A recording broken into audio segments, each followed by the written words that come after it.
Citizen to a citizen. Key to life.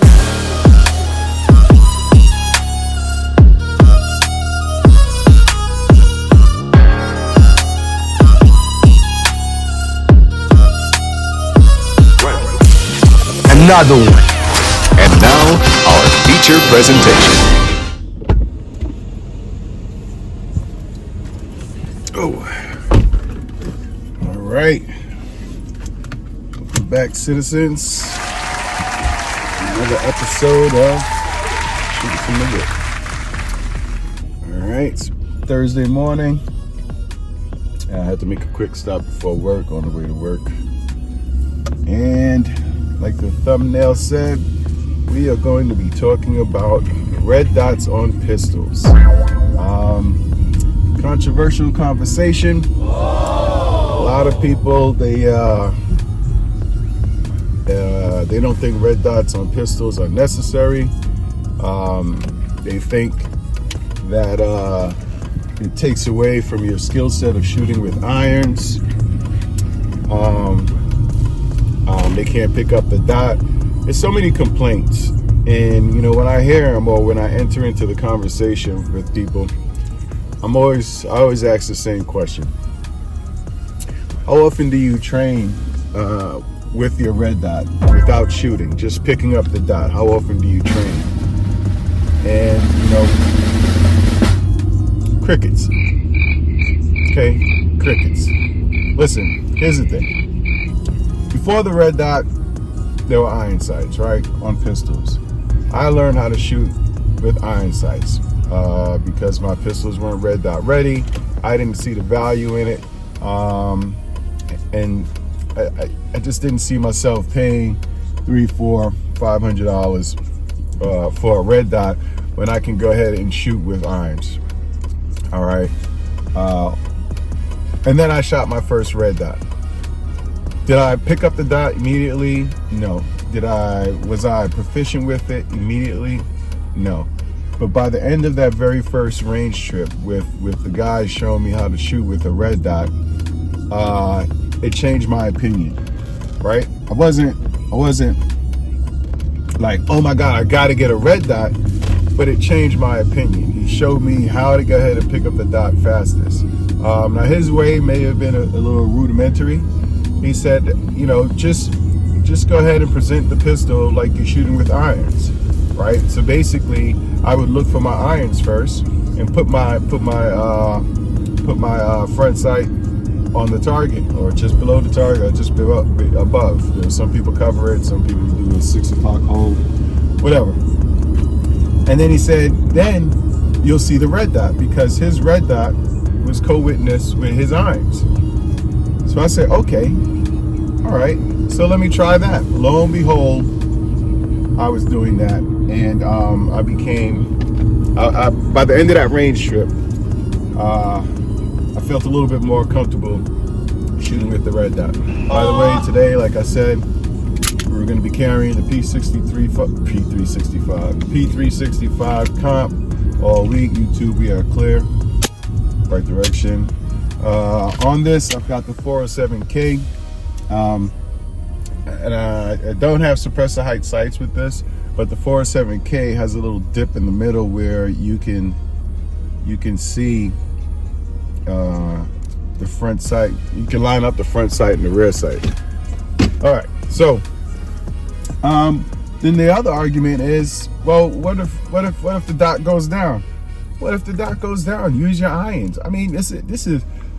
I don't understand the thought process here. These are sighting systems, right? So the red dot, whether it be your primary and you use your irons as your secondary sighting system, or vice versa, you have a backup, right? 2 is 1, 1 is none, right? I mean, ain't that what they say? So your red dot goes down, you immediately switch back to irons. I mean, you don't use those fundamentals if you're a real shooter. And when I say real shooter, meaning you go out and train. I don't go out weekly anymore. In fact, I'm at the range. The only time I'm at the range out of my every 3-week cadence is if I have a class. So if I have a class, when the class is over, I'll stay and I'll go ahead and get some shots down range. But typically now, you know, I go every 3 weeks. You know, just to go ahead and bring in certain platforms, shoot them, make sure I'm still, you know, I still got that, and work on things that, you know, may need some work, any areas of opportunity. And if I'm home, when I'm home and I can't go to the range, of course, I go ahead and I drive fire. And I think that's the difference. People don't understand that you can practice at home. You can train at home, right? Get yourself some snack caps. I recently started, I saw it on YouTube.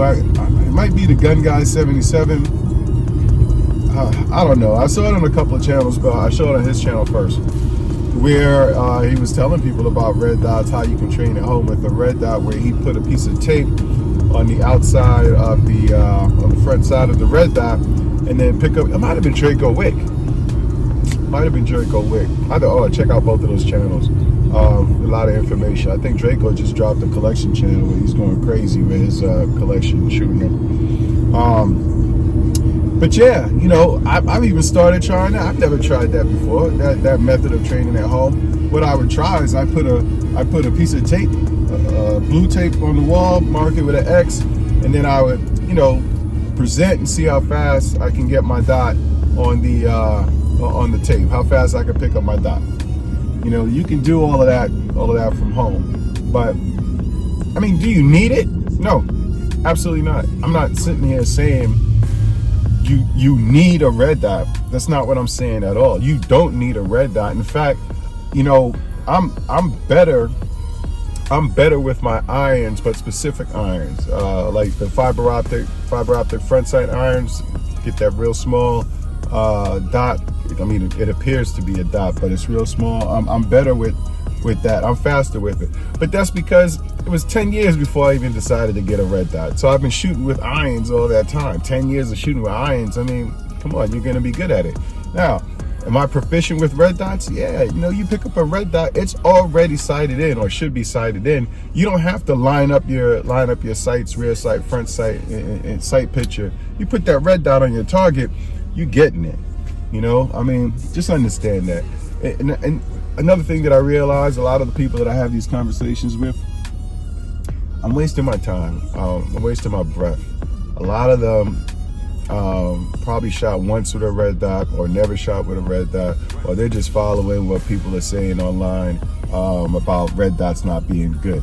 Why? Because I was one of those people. I just didn't verbalize it.